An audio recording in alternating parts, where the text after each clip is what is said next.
నమస్కారం, welcome to Suman TV. నేను గీతాంజలి. ప్రస్తుతం నేను భద్రాచలంలో ఉన్నటువంటి గోవింద కల్పవృక్ష నారసింహ సాలగ్రామ ఆశ్రమం దగ్గర ఉన్నానండి. ఈ ఆశ్రమం భద్రాచలం రాముల వారి సన్నిధికి అతి దగ్గరలోనే, అంటే కేవలం 100 మీటర్ల దూరంలోనే ఉంటుంది. సుమన్ టీవీ వ్యూవర్స్కి చాలా మందికి తెలుసు. ఇప్పటికీ ఈ ఆశ్రమాన్ని చాలా మంది సందర్శించారు, ఆ స్వామివారిని దర్శించుకున్నారు కూడా. ఎంతోమంది ముడుపులు కట్టి స్వామివారికి మొక్కులు కూడా చెల్లించుకున్నారు. ఇందులో భాగంగా ఈ ఆశ్రమంలో ప్రతినిత్యం ఏదో ఒకటి విశేషంగా పూజలు జరుగుతూనే ఉంటాయండి. త్వరలో రాబోతున్న ఏరువాక పున్నమికి ఎంతో విశేషవంతమైన పూజా కార్యక్రమాలు చేస్తున్నారు. ప్రత్యేకించి రైతులందరికీ కూడా మట్టిని ప్రసాదంగా అందజేస్తూ ఉన్నారు. అసలు మట్టిని ప్రసాదంగా అందించడం ఏంటి, వాటిని ఏం చేయాలి, మళ్ళీ ఏమైనా పూజా కార్యక్రమాలు చేయాలా, ఆ మట్టిని ఏం చేయొచ్చు, ఈ వివరాలన్నీ తెలుసుకుందామని నేను హైదరాబాద్ నుంచి భద్రాచలం వచ్చాను మీ అందరి కోసం. మరి ఇంకా ఆలస్యం ఎందుకు, లోపలికి వెళ్ళి ఎవరైతే ఈ ఆశ్రమాన్ని నిర్వహిస్తున్నారో డాక్టర్ కృష్ణ చైతన్య స్వామి వారితో మాట్లాడి పూర్తి వివరాలు తెలుసుకుందామా? అలాగే ఆ నృసింహస్వామిని కూడా దర్శించుకుందాం, రండి. ఇష్టప్రదాయక గోవింద ఈప్సిత వరదా గోవింద. నమస్కారం గురుగారు, ఎలా ఉన్నారు? చాలా సంతోషం మళ్ళీ కలవటం. స్వామి ప్రతి నెల రోజులకు ఒకసారి మిమ్మల్ని పిలిపిస్తున్నాం. అదే అనిపిస్తుంది, ఆ అనుగ్రహం ఉంది మా పైన వారిది. ఈ ప్రాంతమే ఒక విశేషం అండి. అడుగు పెట్టగానే ఏదో తెలియని ఒక శక్తి వచ్చేస్తుంది. అప్పటి వరకు నీరసంగా ఉన్నా, లేకపోతే ఏదో బాధలో వచ్చినా ఒక ఓదార్పు కనబడుతుంది ప్రాంతంలో. అంటే ఆ స్వామి ఉండడమే ఒక మహిమ. అంటే సాక్షాత్తు లక్ష్మీ నరసింహ స్వామి వారు ఇచ్చినటువంటి సాలగ్రామం ఒకవైపు, ముక్కోటి దేవతల స్వరూపమైనటువంటి గోమాత ఇంకోవైపు. అంటే ఇక్కడ నెగిటివ్ ఎనర్జీ అనేటువంటిది అసలు ఉండదమ్మా, స్కోపే లేదు, ఖచ్చితంగా ఉండదు. ఇక్కడ చాలా మంది ఆరా టెస్ట్ చేసేటువంటి వాళ్ళు వీళ్ళు చాలా మంది ఈ మధ్యకాలంలో ఇక్కడికి వచ్చి అసలు ఇక్కడ ఎంత ఆరా ఉంది అసలు అనేటువంటి చాలా సార్లు వచ్చేళ్ళారు. అంటే దరిదాపుల్లో కూడా నెగిటివ్ ఎనర్జీ ఎక్కడ లేదన్న, అంత అద్భుతంగా ఉంది. వాళ్ళు టెస్ట్ చేసి చాలా ఆశ్చర్యపోయారు. అంటే చాలా మంది ప్రదక్షిణ చేసిన తర్వాత వాళ్ళు ఆరా టెస్ట్ చేశారు, చాలా మంది ప్రదక్షిణ ముందు టెస్ట్ చేశారు. అంటే ఎంత వీళ్ళకి ఈ యొక్క ఆరా శక్తి ఎంత ఉందని ప్రదక్షిణ చేసిన తర్వాత వాళ్ళ యొక్క ఆరా చాలా డివైన్, చాలా అద్భుతంగా ఉంది. అంటే భగవంతుడు అనేటువంటి వాడు గోవుకి సాలగ్రామానికి ప్రదక్షిణ చేస్తే మనలో ఉండేటువంటి గ్రహ బాధలన్నీ కూడా తొలగిస్తాడు అని మేము చెప్తున్నాం కదా. అది తొలగించడం అనేటువంటిది తగ్గుతుంది కదా ఖచ్చితంగా. భగవద్ అనుగ్రహం అనేటువంటిది పెరిగిపోతే ఆటోమేటిక్ నెగిటివ్ తగ్గిపోతూ ఉంటుంది. కష్టంలో ఉన్నప్పుడు ఎవరికైనా మన వాళ్ళు అనుకుని వెళ్తే అంటే కష్టం తీసినా తీయకపోయినా ఓదార్పుగా ఒక మాట దగ్గరికి తీసుకునే తత్వం ఎలా అయితే అనిపిస్తుందో, అడుగు పెట్టగానే ఆ భావన కలుగుతుందండి. నాకు ఈ కష్టం ఉంది స్వామి అని ఆయనతో చెప్పుకోగానే నేను ఉన్నాను కదా అన్నట్టు ఆయన దగ్గరికి తీసుకున్నట్టుగా అనిపిస్తుంది ఇక్కడికి వచ్చి. శ్రీ నృసింహ సేవావాహిని అనేటువంటి దానికి అంటే నృసింహ భక్త కుటుంబంలో అందరికీ ఉండదు. అంటే ఇది ఒక పెద్ద కొడుకు. నృసింహ సేవావాహిని అనేటువంటిది ప్రతి ఇంట్లో కూడా ఒక పెద్ద కొడుకు లాగా ఉండదు. అంటే కష్టం వస్తే అక్కడ నృసింహ సేవావాహిని ఉంటుంది అనేటువంటిది నమ్మకం బాగా. మరి అన్ని వేల మంది యొక్క సంకల్ప శక్తి. గురువు గారు, గోవింద కల్పవృక్ష నారసింహ ఆశ్రమం అమావాస్య చాలా ప్రత్యేకంగా జరుగుతుందంట. సాధారణంగా అంటే అమావాస్య అంటే కొంత నూతన కార్యక్రమాలు ఏమన్నా చేపట్టాలన్నా, ఏమైనా పనులు చేయాలనుకున్నా, మామూలుగా చేసే పనులు కూడా అమ్మో ఇవాళ అమావాస్య కదా వద్దులే అని ఆగిపోతూ ఉంటారు. కానీ ఇక్కడ చాలా ప్రత్యేకంగా విశేషమైన పూజలు చేస్తారట కదండి, ఏంటి ఆ విశేషం? అమావాస్య అనేటువంటిది ఒక పర్వదినం అమ్మ. శాస్త్ర ప్రకారం కూడా సకల కార్యసిద్ధికి కూడా, అంటే తమిళనాడు ఆ ప్రాంతంలో మీరు అమావాస్య అనేటువంటిది ఒక పెద్ద పండుగలాగా చేస్తారు. అమావాస్య నాడు మనం ఏదైనా సంకల్పం చేసి భగవంతుడి యొక్క విశేష ఆరాధన జరిగితే చాలా తొందరగా ఆ యొక్క సంకల్పాలు నెరవేరుతాయని చెప్పి మనకు శాస్త్రం పెద్దలు చెప్తారు. అలాగా ఇక్కడ కల్పవృక్ష నారసింహ సాలగ్రామ ఆశ్రమంలో మనం ప్రతి మంగళవారం కూడా స్వామివారికి విశేషమైనటువంటి అభిషేకం చేస్తాం ఉదయం పూట. అంటే ఆ రోజు హోమం ఓన్లీ అభిషేకం మాత్రమే జరుగుతుంది మంగళవారం రోజు. అదే అమావాస్య పర్వదినం రోజు మనం ఇక్కడ కట్టేటువంటి ముడుపులన్నింటినీ కూడా విప్పి, ముందు రోజు విప్పి అమావాస్య రోజు స్వామివారికి ఉదయం ప్రాతకాలంలోనే విశేషమైనటువంటి నవకలశ అభిషేకం, తదనంతరం స్వామివారికి సంబంధించినటువంటి హోమం అమ్మ. ప్రతి అమావాస్య రోజు మహాలక్ష్మి హోమం ఇక్కడ చాలా అద్భుతంగా జరుగుతుంది. మహాలక్ష్మి హోమం, సుదర్శన హోమం, ఆయుష్య హోమం, ఈ మూడింటిని నిర్వహించి అప్పటిదాకా కట్టినటువంటి ముడుపులు ఏవైతే ఉన్నాయో ఆ ముడుపులనే కూడా అక్కడ హోమంలో వేయడం జరుగుతుందమ్మా. అంటే సంకల్పం నెరవేరడానికి కట్టేటువంటి ముడుపుని ఆనాడు అగ్నిదేవుడికి మనం ఆహుతిలో సమర్పించడం జరుగుతుంది. ఇక్కడ అమావాస్య అనేటువంటిది సంతానం కోసం వచ్చేటువంటి వాళ్ళు చాలా మంది, ఆర్థిక ఇబ్బందుల కోసం వచ్చేటువంటి వాళ్ళు, గ్రహ బాధలు ఉన్నాయో ఇలాంటివి ఏవైతే ఉంటాయో అవన్నింటినీ కూడా రూపుమాపుతుంది. అమావాస్య అనేటువంటి గ్రహదోష నివారణ జరుగుతుంది అని చెప్పి ఆనాడు కొన్ని వేలాది మంది ఇక్కడ వచ్చి దర్శనం చేసుకుని స్వామివారి హోమంలో కూర్చొని అభిషేక జలాన్ని, అమావాస్యలో జరిగేటువంటి అభిషేకం జలాన్ని స్వామివారి ప్రసాదం తీసుకుని వెళ్తుంటారు. అందుకని ఆ రోజు చాలా విశేషంగా జరుగుతాయి. చాలా మంది వస్తూ ఉంటారు కదా. ఈ మధ్యకాలంలో జరిగినటువంటి అమావాస్య సుమారు ఒక 15,000 మంది పైన ఇక్కడికి వచ్చి దర్శనం చేసుకొని స్వామివారికి తీర్థ ప్రసాదం తీసుకుని వెళ్ళారమ్మ. అట్లా ప్రతి అమావాస్య రోజు ఉదయం అభిషేకం, తర్వాత హోమం, తర్వాత స్వామివారి యొక్క ప్రసాదం, తీర్థం ఇవన్నీ కూడా ఇవ్వడం. నృసింహ రక్షకి అంటే మనం ప్రతిరోజు కట్టేటువంటి నృసింహ రక్ష అమావాస్య రోజు మాత్రమే పూజ చేస్తాం మేము ఇక్కడ. ముందుగా వివరాలు తెలుసుకోవచ్చా అండి మీకు కాల్ చేసి ఇలా అంటే అదే నృసింహ సేవ వాహినికి సంబంధించినటువంటి నెంబర్ కి ఫోన్ చేసి అంటే అమావాస్య జరిగేటువంటి హోమంలో వాళ్ళు పార్టిసిపేట్ అవ్వాలి, లేదా అభిషేకంలో పార్టిసిపేట్ అవ్వాలి. ముందు రోజు రాత్రి ఇక్కడికి వచ్చి పడుకునేటువంటి వాళ్ళు చాలా మంది అమ్మ ఇక్కడ ఇక్కడే నిద్రిస్తారు. చాలా మంది అంటే విఐపీలు సైతం ఇక్కడికి వచ్చి పడుకొని పొద్దున్నే అభిషేకం హోమంలో పాల్గొనేటువంటి వాళ్ళు చాలా మంది అమ్మ. విన్నారుగా మీరు కూడా. అమావాస్య రోజు ప్రత్యేకించి ఆ రోజు విశేషమైన పూజలో మేము కూడా పాల్గొనాలనుకునే వాళ్ళకి నెంబర్స్ డిస్ప్లే చేస్తాను, కాల్ చేసి మీరు రావచ్చండి. లేదంటే ఆ రోజు మీరు డైరెక్ట్ గా వచ్చినా, మేము దూర ప్రాంతాల నుంచి వస్తున్నాము అని అంటే కనుక ముందు రోజు వచ్చినా ఇక్కడ మీకు వసతి ఉంటుంది. చక్కగా ఇక్కడే స్వామివారి సన్నిధిలోనే ప్రశాంతంగా నిద్రించి ఉదయాన్నే అభిషేకాలు, ఆ పూజలు అవన్నీ కూడా చూసి ధరించవచ్చు. గురువుగారు, సంతానం లేని వారి కోసం అని చెప్పి, అలాగే ఆర్థికంగా ఇబ్బందులు ఉన్న వాళ్ళ కోసం అని చెప్పి, లేకపోతే కష్టాల ఊబిలో అది ఏ కష్టమైన ఉన్న వాళ్ళ కోసం అని చెప్పి రకరకాల పూజలు ఉన్నాయి, ముడుపులు ఉన్నాయి, ఇవన్నీ ఉన్నాయి. ఇప్పుడు కొంతమంది అడిగారండి, మా పిల్లోడు సరిగ్గా చదువు విషయంలో వెనకబడి ఉన్నాడు, ఎన్నిసార్లు లేకపోతే ఎక్కడ చదివించినా కూడా ఇబ్బంది అవుతోంది, ఎంత చదివినా కూడా తెలివైన వాడే కానీ మొద్దులా తయారవుతున్నాడు అంటే ఇలాంటి ప్రాబ్లమ్స్ చాలా మంది పేరెంట్స్ అడుగుతున్నారండి ఈ ప్రశ్న. మరి అలాంటి వారికి ఏమైనా ప్రత్యేక పూజ ఉందా? అంటే విద్యార్థులకు ఎప్పుడు కూడా హయగ్రీవ స్వామి వారి యొక్క అనుగ్రహం ఉండాలమ్మా. విద్యా హయగ్రీవ స్వామి, హయగ్రీవుడు అంటే సకల విద్యకి ఆయన అధిపతి. మనం సరస్వతీదేవికి, మేధా దక్షిణామూర్తి స్వామి వీరికి కూడా విద్యను అనుగ్రహించినటువంటి వాడు హయగ్రీవుడు. అంటే హయగ్రీవ స్వామి అంటే గుర్రం మొహం ఉంటుంది, మీరు అంటే చూడొచ్చు. మీరు కూడా చాలా విశేషమైనటువంటి విద్య అనుగ్రహిస్తాడు ఆయన. అంటే మనం ఏమి చేయకపోయినప్పుడు కూడా హయగ్రీవ హయగ్రీవ హయగ్రీవ అని ప్రతిరోజు కూడా ఎవరైతే ఉదయం ప్రాతకాలంలో విద్యార్థులు అనుకుంటారో వారికి చక్కగా హయగ్రీవ అనుగ్రహం లభిస్తుంది అని చెప్పి శాస్త్రం. మనం కూడా మనం సాలగ్రామ ఆశ్రమంలో ప్రతి హయగ్రీవ జయంతి రోజు కూడా ఈ సంవత్సరంలో కూడా ఆగస్టు 19వ తారీఖు హయగ్రీవ జయంతి రోజు ప్రత్యేకంగా విద్యార్థుల కొరకు మాత్రమే హయగ్రీవ హోమాన్ని మనం నిర్వహిస్తున్నాం. అంటే విద్యార్థులకు ఉండేటువంటి ప్రాబ్లం ఏంటంటే చదువుకునేటువంటి చదువుని పేపర్ మీద పెట్టకపోతే ఉపయోగం లేదు. వాడు ఎంత చదివినా మా గుర్తుండాలి, పేపర్ మీద పెట్టాలి, అప్పుడు మాత్రమే వాడు యోగ్యుడు అవుతాడు. చాలా మంది పిల్లలు మొండిగా తయారవడానికి కానీ లేకపోతే చదువు రాకపోవడానికి కారణం ఇవన్నీ కూడా ఏమవుతుంటే గ్రహదోషాల ప్రభావం. అలాంటి పిల్లలందరూ కూడా అంటే ఎవరైతే మా పిల్లడు చాలా అద్భుతమైన రీతిలో ఉండట్లేదు అని అనుకునేటువంటి వాళ్ళు హయగ్రీవ ఆరాధన అనేటువంటిది, హయగ్రీవ హోమంలో పాల్గొనడం అనేటువంటిది చాలా విశేషమైనటువంటిది అమ్మ. ఖచ్చితంగా ఆగస్టు 19వ తారీఖు శ్రావణ పౌర్ణమి రోజు జరిగేటువంటి హయగ్రీవ హోమంలో పాల్గొనండి. చక్కటి హయగ్రీవ ప్రసాదం అంటే మనం కూడా హయగ్రీవము అని ఒక ప్రసాదం ఉంటుందమ్మా ప్రత్యేకంగా. అంటే శనగబాడలు వీళ్ళతోటి దానికి ప్రత్యేకంగా ఒక ప్రసాదాన్ని హయగ్రీవ స్వామి వారికి నివేదన చేయడానికి ఒక ప్రసాదం ఉంటుంది. ఆనాడు మనం విశేషంగా విద్యార్థులందరికీ కూడా ఆ యొక్క హయగ్రీవము అనేటువంటి ప్రసాదాన్ని అందించడం కూడా జరుగుతుంది. మన సంతానం కోసం ఎలా అయితే ప్రసాదం ఇస్తామో అంటే మంచి మేధాశక్తి కోసం వాడు ముందుకు వెళ్ళాలి అంటే సమాజంలో చాలా మందికి చాలా సంకల్పాలు ఉంటాయి, వాడి డ్రీమ్ ఉంటుంది.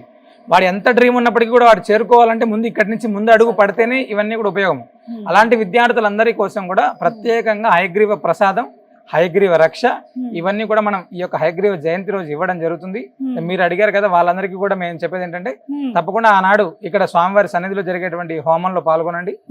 సకల విద్యార్థి నాథుడైనటువంటి హయగ్రీవ అనుగ్రహాన్ని కూడా పొందొచ్చు. స్టూడెంట్స్ అందరూ వింటున్నారు కదా, చాలా మంది తల్లిదండ్రులు కూడా ఒక బెంగ పెట్టుకుంటారు పిల్లలు సరిగ్గా చదవట్లేదని. ఆగస్టు 19 శ్రావణ పౌర్ణమి వచ్చిందండి, మంచి సమయం అది. చక్కగా వచ్చి ఇక్కడ హోమం కానీ ఇక్కడ ఉన్నటువంటి పూజలో పాల్గొనండి. ఇచ్చేటువంటి ప్రసాదం స్వీకరిస్తే కనుక పిల్లలు చక్కగా చదువుకుంటారు, బెంగే అవసరం లేదు. వాళ్ళు జీవితంలో ఏమి సాధించాలనుకున్నా అది చక్కగా సాధిస్తారని చెప్తున్నారు. కాల్ చేయండి, వివరాలను కనుక్కోండి. గురువుగారు, అక్షయ తృతీయ రోజు అండి ఎంత విశేషంగా ఇక్కడ పూజ జరిగిందో తెలిసిన విషయమే. చాలా మంది మాతో కూడా వాళ్ళ అనుభవం పంచుకున్నారు, చాలా చక్కగా పూజలు చేశారు. అయితే ఆ రోజు ఇచ్చినటువంటి గరుడ ప్రసాదం మేము అందుకోలేకపోయాము, మాకు తెలిసిన వాళ్ళకి ఇస్తే బాగుంటుంది, వాళ్ళు చాలాసార్లు అడిగారు మమ్మల్ని, మళ్ళీ ఆ అవకాశం ఏమన్నా ఉంటుందా, గరుడ ప్రసాదం తీసుకునే అవకాశం, అలాంటిది నా ఆశ్రమంలో ఏమన్నా మళ్ళీ ఏర్పాట్లు చేస్తారా అని అడుగుతున్నారండి. అవునమ్మా, అంటే చాలా మంది మమ్మల్ని కూడా ఆ రోజు అక్షయ తృతీయ రోజు రాలేనటువంటి వాళ్ళు చాలా మంది అడుగుతున్నారు. అది శ్రావణ మాసంలో వచ్చేటువంటి పంచమి రోజు, గరుడ పంచమి అంటే చాలా విశేషమైనటువంటి రోజు. అంటే చాలా మందికి సంతానం అవ్వకపోవడానికి ఏం కారణాలు ఉంటాయంటే సర్పదోష ప్రభావాలు కావచ్చు, గ్రహదోషాల ప్రభావం కావచ్చు, ఇలా గర్భదోషాలు ఇలాంటివి ఏవైతే ఉంటాయో మనం గరుడ పంచమి రోజు చాలా విశేషంగా వైనతేయునికి సంబంధించినటువంటి హోమాన్ని గరుడ హోమం చేస్తాము. అంటే ప్రతి సంవత్సరం కూడా మనం జరుగుతున్నది.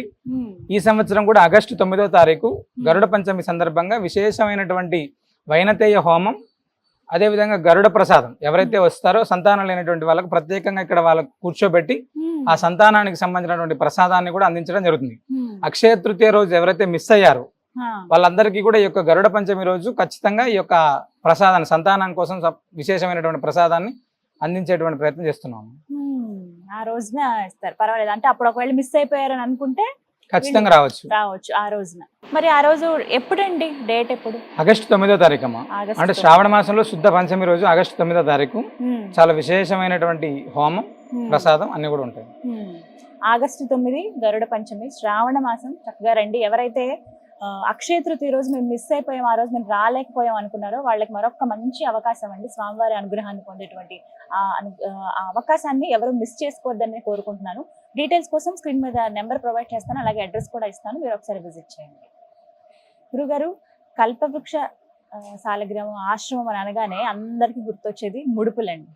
ఎంతమంది అంటే ఇప్పటి వరకు కట్టిన వాళ్ళు, వాళ్ళ కోరిక నెరవేరిన వాళ్ళు ఓకే, ఇంకా మేము రావాలనుకుంటున్నాము, ఇప్పుడే వీడియో చూసే వాళ్ళు కూడా కొంతమంది ఉంటారు. వాళ్ళ కోసం వివరించండి, అసలు ఎలా ముడుపు కట్టాలి, స్వామివారి అనుగ్రహం ఎలా ఉంటుంది? అంటే భగవంతుడికే ఇక్కడ కోరిన కోరికలు తీర్చేటువంటి దేవుడు అని పేరు. అంటే ఎం కామయతే చిత్తం తం ప్రాప్నోతి నిశ్చయం అని. నీ దగ్గర ధర్మబద్ధమైనటువంటి సంకల్పం ఉంటే, అంటే నీ కుటుంబానికి ఉపయోగపడాలి, అది సంతానం కోసం కావచ్చు, నీ యొక్క ఆర్థిక సమస్యల కోసం కావచ్చు, నీ పిల్లల ఉన్నతి కోసం కావచ్చు, ఏదైనప్పటికీ కూడా నీకు ఒక ఇల్లు లేదా అలాంటి ఏ సంకల్పంతో ఒకటి స్వామివారిని ఇక్కడ ప్రార్థన చేసినా కూడా అనతి కాలంలోనే, అంటే ఉద్యోగస్తులకు ఉద్యోగం కావచ్చు, ఇవన్నీ కూడా అనతి కాలంలోనే స్వామివారు అందిస్తున్నారు. ఎలా అందిస్తున్నారయ్యా అంటే, ఇక్కడ ముడుపు కట్టి 9 ప్రదక్షిణ చేస్తే, అంటే ఒక పసుపు కానీ ఎరుపు వస్త్రంలో ఒక కొబ్బరికాయ పెట్టేసి 108 రూపాయలు అందులో పెట్టి ఇక్కడ అర్చకులు సంకల్పం చెప్పిస్తారు. ఆ సంకల్పం చేసిన తర్వాత 9 ప్రదక్షిణ, అంటే గోవుకి సాలగ్రామానికి కలిపి 9 ప్రదక్షిణ చేయడం ఇక్కడ ఉంటుందమ్మా. ఆ ప్రదక్షిణ చేసినటువంటి అనతి కాలంలోనే, ఒక 40 రోజుల కాలంలోనే చాలా మందికి సంకల్పాలు నెరవేరుతున్నాయి. ఖచ్చితంగా ఇక్కడికి వచ్చినటువంటి మేము ప్రతినిత్యం కూడా కొన్ని వందల మంది ఫోన్స్ వింటున్నాం, కొన్ని వందల మంది తిరిగి స్వామివారిని దర్శనం చేసుకొని మా ముడుపులు అయిపోయాయి, మేము స్వామివారి ముడుపు కట్టాం, ఒక కోరిక అయిపోయిందని మళ్ళీ కట్టేయడానికి వచ్చాం అని చాలా మంది 108 కొబ్బరికాయలు కొడుతున్నారు, స్వామివారికి విశేషమైనటువంటి వస్తువులు తెచ్చిస్తున్నారు. ఈ మధ్య కాలంలోనే ఒకరు అక్షయ తృతీయ రోజే ఒక విశేషమైనటువంటి స్వామివారికి నాగాభరణం కూడా తీసుకొని వచ్చి ఇచ్చారు. అంటే స్వామి సంకల్పాలు నెరవేరుతున్నాయి, మేము స్వామికి ఏదైనా కైంకర్యం చేయాలి అని చెప్పేటువంటి వాళ్ళు కొంతమంది అయితే ఇలా ఇక్కడికి వస్తే ఖచ్చితంగా ఏ కోరిక ఉన్నప్పటికీ కూడా అది ధర్మబద్ధంగా ఉందా తప్పకుండా ఇక్కడ అవుతుంది. స్వామికి ముడుపు కట్టినంత మాత్రం చేత, అంటే ముడుపు తీసుకొని స్వామివారి చాలా తృప్తి చెంది నీ సంకల్పాలు నెరవేరడానికి నీతో పాటే భగవంతుడు ప్రయాణం చేస్తున్నాడు. అంత అద్భుతంగా అవుతున్నాయి ఇక్కడ. అది చాలా విశేషం అండి. ఎంతమంది ఇంకా కొంతమందికి తెలియాల్సి ఉంది, ఇంకా చాలా మంది వచ్చేవాళ్ళు ఉన్నారు. వాళ్ళని అడుగుతూనే ఉంటారు, అడ్రస్ ఎక్కడండి, ఎలా రావాలి, ముడుపు కట్టాలంటే ఏం చేయాలి, దీనికి ఏమైనా పద్ధతి ఉంటుందా అని చెప్పి. చాలా సింపులే, 108 రూపాయలు ఆ ముడుపులో పెట్టి. ఇంకేమైనా రుసుము కట్టాల్సి ఉంటుందా అని కూడా కొంతమంది అడుగుతున్నారండి. అవునా, మమ్మల్ని కూడా ఇక్కడికి వచ్చాక ఏదైనా టికెట్ తీసుకోవాలా లేకపోతే ఇలా ఏమైనా అడుగుతున్నారు, కానీ ఎలాంటి రుసుము లేదు. ఇక్కడ కేవలం ఆ వస్త్రం, ఆ కొబ్బరికాయ తీసుకొని అక్కడ వస్తే అర్చకులు చెప్పిస్తారు సంకల్పం, కట్టి ప్రదక్షిణ చేయడమే. నీ దగ్గర తీసుకునేటువంటి రుసుము కేవలం భక్తి మాత్రమే. ఆ భక్తిని అనేటువంటిది భగవంతుడికి రుసుము చెల్లించుకొని ముడుపు కడితే తప్పకుండా అవుతాం. గురుగారు, చివరిగా అంటే ఈ మధ్య కాలంలో మీకు అనిపించిన, అంటే భక్తులు వచ్చి మీతో పంచుకున్న విశేషాలు, మీకు బాగా ఆశ్చర్యం అనిపించినవి ఏమైనా ఉన్నాయా? అంటే చాలా, అంటే సంతానానికి సంబంధించిన అయితే మేము ప్రతినిత్యం కూడా చాలా మంది మా దగ్గరకు వస్తుంటారు, అడుగుతుంటారు, కట్టినాక అవుతుంటుంది. మేము నిన్న మృగశిర కార్తీకి సంబంధించినటువంటి రోజు పూజ చేస్తున్నప్పుడు ఒక ఎస్ఐ గారికి సంబంధించినటువంటి ఒక పోస్టింగ్, ఆయన వచ్చిన విషయం మాకు తెలియదు. ఇక్కడికి వచ్చి దండం పెట్టుకొని ఆయన ముడుపు కట్టి వెళ్ళారంట. వచ్చినటువంటి తర్వాత ఆయనకు ఒక 15-18 రోజుల్లోనే ఆయన యొక్క సంకల్పం నెరవేరింది. ఒక ఆవు దూడను తీసుకుని వాళ్ళ తల్లిదండ్రులకు ఇచ్చి పంపించారు. మా ఆవు దూడ అది కొత్త ఆవు దూడ, దాన్ని ఇచ్చి పంపించారు. ఆయనకు చెప్పామండి, పొడిస్తే ఇబ్బంది అవుతుందంటే చాలా ఏం పడదని ఒక 10 నిమిషాలు హడావుడి చేసింది. తర్వాత చాలా చక్కగా ఉంది అక్కడ. అంటే ఒక ఎస్ఐ గారు ఆయన ఇక్కడికి వచ్చి దండం పెట్టుకుని వెంటనే ఒక 18 రోజుల్లోనే ఆ సంకల్పం నెరవేరింది. వాళ్ళ నాన్నగారు అమ్మగారు చెప్పారు, మా అబ్బాయి చాలా ఇబ్బందుల్లో ఉండండి, అందుకే వచ్చి దండం పెట్టుకున్నాడు అంటారు. ఏలూరు దగ్గర ఒక కుటుంబం వచ్చారు లాస్ట్ అక్షయ తృతీయ రోజు. వాళ్ళ నాన్నగారికి పెరాలసిస్ ప్రాబ్లం, ఎలక్ట్రీషియన్ అతను. కుటుంబం నడవడమే చాలా ఇబ్బంది.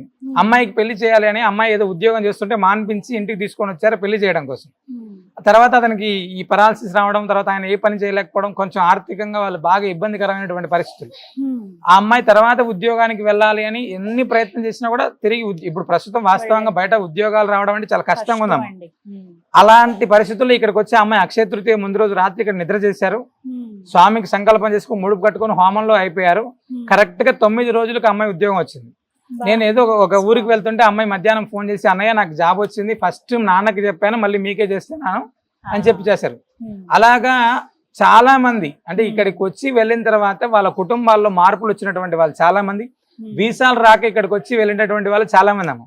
బయట దేశాల్లో వాళ్ళ పిల్లలకు ఉద్యోగాలు రాకపోతే ఉద్యోగాలు ప్రస్తుతం అక్కడ కూడా ఇబ్బందికరమైనటువంటి పరిస్థితులు, ఇక్కడికి వచ్చి స్వామివారి నిద్ర చేసి స్వామివారికి సుదర్శనార్చన చేసుకొని వెళ్ళినటువంటి వాళ్ళు చాలా మంది, అక్కడికి ఉద్యోగాలు వచ్చినటువంటి వాళ్ళు చాలా మంది. అట్లాంటి ప్రతినిత్యం కూడా అంటే ఇది వినలేదు ఇది విన్నాము అని లేకుండా సాలగ్రామం దర్శనం చేసుకుని ముడుపు కడితే ఖచ్చితంగా పని అయిపోతుంది. ఇందులో సామాన్య మానవుల నుంచి సామాన్య విఐపీల దాకా ప్రతి ఒక్కరు కూడా ఈ మధ్యకాలంలో ఆంధ్రప్రదేశ్ కి సంబంధించినటువంటి ఎలక్షన్స్ లో 38 మంది ఎమ్మెల్యేకి సంబంధించినటువంటి క్యాండిడేట్స్ వాళ్ళకి సంబంధించినటువంటి బంధువులు ఇక్కడ ముడుపు కట్టారమ్మా. 2 మాత్రమే ఓడిపోయారు. ఆ 2 మాత్రమే ఓడిపోయి మిగతా 36 మంది గెలిచారు. తెలంగాణలో 4 ఎంపీలు, ఆంధ్రాలో 36 మంది ఎమ్మెల్యేలు ఇక్కడికి వచ్చి స్వామివారి దర్శనం చేసుకుని వెళ్ళిన తర్వాత గెలిచినటువంటి వాళ్ళందరూ కూడా. అంటే భగవంతుడైనటువంటి వాడికి అనుగ్రహం ప్రతి ఒక్కరికి అవసరం. అది అలాగే గురుగారు ఇంకా ప్రత్యేకంగా మాట్లాడుకోవాలి, మీ సేవకు నిదర్శనం ప్రతినిత్యం చేసేటువంటి అన్నదానం. అసలు ఎక్కడా అది ఆపకుండా దాన్ని అలా కంటిన్యూ చేస్తున్నారు అనేది ఆ విషయంలో చాలా గొప్పవాళ్ళు మీరు. ఎప్పుడు నాకు సంతోషం అనిపిస్తుంది. అంటే ఆకలితో ఏ విషయమైనా సరే చాలు అన్నారంట, కానీ భోజనం మాత్రమే చాలు ఇంకా కడుపు నిండిపోయింది అని అంటారంటే. అలాంటిది అన్నదానం అనేది మహాపుణ్యం చేస్తే. అందులోనూ ఇక్కడ ఆశ్రమంలో ప్రతినిత్యం అది జరుగుతూనే ఉంటుంది, ఎవరో ఒకరు వచ్చి భోజనం చేస్తూనే ఉంటారు. మాకు కూడా వాటిలో పాల్గొనాలని ఉంటుందండి. అంటే స్వయంగా మేము వచ్చి వండకపోయినా ఏదో ఒక రూపంలో సహాయం చేయాలని చెప్పి కొంతమంది మాకు కామెంట్స్ రూపంలో అడిగిన వాళ్ళు కూడా ఉన్నారు. అంటే మా పుట్టినరోజు కావచ్చు, మా పిల్లల పుట్టినరోజులకు కానీ, మా పెద్దవాళ్ళు వాళ్ళ జ్ఞాపకార్థం కానీ, ఇలా మేము ఎవరైనా భోజనం పెట్టించాలంటే ఎలా అండి, మేము ఎన్ని డబ్బులు కట్టాలి, వీటికి ఏంటి నియమాలని అడుగుతూ ఉన్నారు. అంటే భద్రాచలం వచ్చేటువంటి యాత్రికులు అంటే రాముల వారి సేవకు వచ్చేటువంటి యాత్రికులకు కొంతమంది అయితే సాలగ్రామ దర్శనానికి వచ్చేటువంటి వాళ్ళు ఇలా అంటే అనేక మంది భక్తులు ప్రతినిత్యం కూడా ఇక్కడ అన్నప్రసాదాన్ని స్వీకరిస్తున్నారమ్మా. అంటే అన్నప్రసాదం అనేది మీరు అన్నట్టుగా ఇది చేయడం అనేటువంటిది ఒక యజ్ఞం. కామన్ గా ఈ ఎంత యజ్ఞంలో ప్రతినిత్యం కూడా కొన్ని వందలాది మంది ఆహారాన్ని స్వీకరిస్తున్నారు. అన్నప్రసాద వితరణ అనేటువంటిది నిజంగా కూడా ఒక మనిషి కడుపు నింపితే అశ్వమేధ యాగం చేసినటువంటి ఫలితం వస్తుంది అని చెప్పి మనకు పెద్దలు చెప్తుంటారు. అంటే ఆకలితో ఉన్నటువంటి వాడికి అంతకు మించింది ఇంకేం అవసరం ఉండదమ్మా. ప్రాణం పోతుంది అనేటువంటి సమయంలో ఆహారం అందితే ఆటోమేటిక్ గా వాడు లేచి కూర్చుంటాడంట. అలాగే అన్నప్రసాదం అనేటువంటిది వివిధ క్షేత్రాలు, కాశీ గజా ప్రయాగ క్షేత్రాల్లో చేస్తే ఎంత ఫలితం వస్తుందో భద్రాచల క్షేత్రంలో చేస్తే కూడా అంతే ఫలితం వస్తుంది అని చెప్పి మనకు పురాణాలు చెప్తున్నాయి. ఇక్కడ మనం చేసేటువంటి అన్నప్రసాద వితరణలో చాలా మంది వాళ్ళ పుట్టినరోజులు కావచ్చు, పెళ్లి రోజులు కావచ్చు, ఇలాంటి రోజుల్లోనే చాలా మంది మా ద్వారా ఒక 10 మందికి పెట్టండి, లేదా ఒక 100 మందికి పెట్టండి. మనం ఇక్కడ అందించేటువంటి ఆహారానికి ఒక మనిషికి ఆహారం పెట్టాలంటే సుమారు ఒక 65 రూపాయల నుంచి 70 రూపాయలు ఖర్చు అవుతుందమ్మా. చాలా మంది ఒక 10 మందికి పెట్టడానికి ఒక 650-1000 రూపాయలు ఇలాగా వాళ్ళు డొనేట్ చేస్తుంటారు. వాళ్ళ పుట్టినరోజు రోజు ఒక 10 మందికి మేము అన్నదానం చేయండి స్వామి, మా తరపున మీరు అన్నప్రసాదాన్ని అందించండి అని చెప్తుంటారు. లేదా స్వామివారికి ప్రసాదం చేసి నలుగురికి నివేదన చేసి ఆ ప్రసాదాన్ని పెట్టమని చెప్తుంటారు. ఇది అంటే చాలా మంది ఇలా సంకల్పంతో ముందుకు వస్తేనే ఈ అన్నప్రసాద వితరణ అనేటువంటిది కొనసాగుతుంటుందమ్మా. నేను ఒక్కడనే చేస్తాను, నా ఒక్కడి వల్లే అవుతుంది అంటే చాలా కష్టం. చాలా మంది నృసింహ భక్త కుటుంబం అనేటువంటిది వెనక ఉండడం వల్ల చాలా అద్భుతంగా జరుగుతుంది. మేము కూడా దాతలని అదే ఆహ్వానిస్తున్నాం, పిలుస్తున్నాం. మేము ఈ పుట్టినరోజులు కావచ్చు, పెళ్లి రోజులు కావచ్చు, లేదా మీ పర్వదినాలు ఏవైతే ఉంటాయో, పండుగలు కావచ్చు, విశేషమైనటువంటి రోజులు ఏవైతే ఉంటాయో, ఆనాడు భద్రాచల దివ్యక్షేత్రంలో నృసింహ సేవా వాహిని ద్వారా జరిగేటువంటి అన్నప్రసాద నిలయంలో మీ ద్వారా నలుగురికి అన్నప్రసాదాన్ని అందించేటువంటి కైంకర్యం చేయండి. సకల అనుగ్రహాన్ని అంటే రాముడి అనుగ్రహంతో పాటు కల్పవృక్ష నారసింహ స్వామివారి యొక్క అనుగ్రహానికి మనం పాత్రలు అవ్వచ్చు. అంటే మనం ఇక్కడ ఒక మనిషికి పెట్టడానికి 65 రూపాయలు ఖర్చు అవుతుందమ్మా. మనం 10 మంది మనుషులు, చాలా మంది ఒక మంది 10 మందికి ఇవ్వమని చెప్తుంటారు. 10 మందికి ఇవ్వడానికి ఒక 650 రూపాయలు, లేదా ఒక 100 మందికి మేము మా ద్వారా ఈ రోజు మా పుట్టినరోజు కాబట్టి ఒక 100 మందికి ఆహారాన్ని అందించండి అని చెప్తే ఒక 6500 రూపాయలు మనం ఇక్కడ స్వామివారికి డొనేట్ చేస్తే ట్రస్ట్ కి ఆ రోజు మీ పేరు పైన ప్రత్యేకంగా అక్కడ స్వామివారికి అర్చన చేసి ఆ అన్నప్రసాదాన్ని నివేదన చేసి భక్తులందరికీ కూడా అందించడం జరుగుతుందమ్మా. ఎన్ని రోజుల ముందుగా చెప్పాలండి? ఒక రోజు ముందు చెప్తే చాలా, ఒక రోజు ముందు చెప్తే చాలు. లేదా ఆ రోజు ఉదయం, అంటే ఉదయం మనకు అన్నప్రసాద వితరణ ప్రారంభం, అంటే వంట చేయడం అనేటువంటి సుమారు 8 గంటలకు ప్రారంభం అవుతుంది. ఆ లోపు చెప్పినా కూడా స్వామివారికి జరిగేటువంటి అర్చనలో వాళ్ళ సంకల్పం చేసుకోవచ్చు. అదే విధంగా మనం అన్నప్రసాదాన్ని కూడా అందరికీ అందించవచ్చు. ఎంత మందికి అయినా సరే ఇలా ఒకవేళ మంచి ఆలోచనతో పెట్టాలి, వాళ్ళు కూడా సహాయం చేయాలని అనుకుంటే కనుక స్వామి అనుగ్రహమే అది కూడా. అవునమ్మా, ఇదైతే మంచి సంకల్పం అండి. అది నిర్విరామంగా అది ఇంకా అలా కంటిన్యూ అవ్వాలనే మనస్ఫూర్తిగా మేము కూడా. అవునమ్మా, సంవత్సర కాలం అయింది ఇప్పటికి, ఇక్కడ కూడా ఎటువంటి ఆటంకం లేకుండా చాలా అద్భుతంగా ప్రతినిత్యం కూడా కొన్ని వేలాది మందికి అన్నాహారాన్ని అందిస్తున్నాం. సుమారు అంటే జూన్ 1 నుంచి ఇప్పుడు ఇప్పటి వరకు కూడా సుమారు 3.5 లక్షల మంది యాత్రికులకు ఆహారాన్ని అందించామమ్మా. అంతమంది లక్షల్లో తీసుకున్నారు. చాలా సంతోషం అండి. ఎప్పుడొచ్చినా ఇక్కడ చాలా ప్రత్యేకంగా కనపడుతుంది. ఏదో ఒక పూజలు జరుగుతూనే ఉంటాయి. ఈసారి ఇంకా విశేషంగా ఉన్నాయి. ఇందాక మనం మాట్లాడుకున్నట్లుగా ఏరువాక పున్నమి, అది కూడా విజయవంతం అవ్వాలి. మీరు అనుకున్న సంకల్పం నెరవేరాలని మనస్ఫూర్తిగా కోరుకుంటున్నాను నరసింహస్వామి. ధన్యవాదాలు గురుగారు. విన్నారు కదా, ఏరువాక పున్నమి చాలా విశేషంగా చేస్తూ ఉన్నారు. ప్రత్యేకించి రైతుల క్షేమం కోసం పంటలు సుభిక్షంగా పండాలి అనే ఉద్దేశంతో ఎవరైతే రైతన్నులు ఉన్నారో రండి, ఒకసారి ఆశ్రమాన్ని సందర్శించండి, స్వామివారిని దర్శించుకోండి. మీరు దర్శించుకుని అలాగే ఇక్కడ మట్టిని ప్రసాదంగా అందిస్తూ ఉన్నారు. ప్రతినిత్యం హోమాలు చేసి అలాగే ప్రత్యేకంగా కొన్ని మంత్రాలు చదివి వాటిలో ఒక శక్తిని నింపుతున్నారు. అవి గనక మీ పొలాల్లో జల్లితే ఖచ్చితంగా పంటలు బాగా పండుతాయి. వాటి కోసమే కదా ఎంత కష్టపడతాం మనం. ఇంకా మీకు తెలిసిన వాళ్ళు ఎవరైనా ఉన్నా కూడా చెప్పండి, వాళ్ళని ఆశ్రమానికి తీసుకురండి. అడ్రస్ నేను క్లియర్ గా అందిస్తాను. ఒకవేళ మీకు ఇంకేమైనా కన్ఫ్యూజన్ ఉంటే కాల్ చేయండి, నెంబర్ ఇస్తాను. ఆ నెంబర్కి ఫోన్ చేసి మీరు రండి, స్వామివారిని దర్శించుకోండి. ఆయన కృపకు పాత్రలు అవుతారని మనస్ఫూర్తిగా కోరుకుంటున్నాను. నమో నారసింహ. నమస్తే.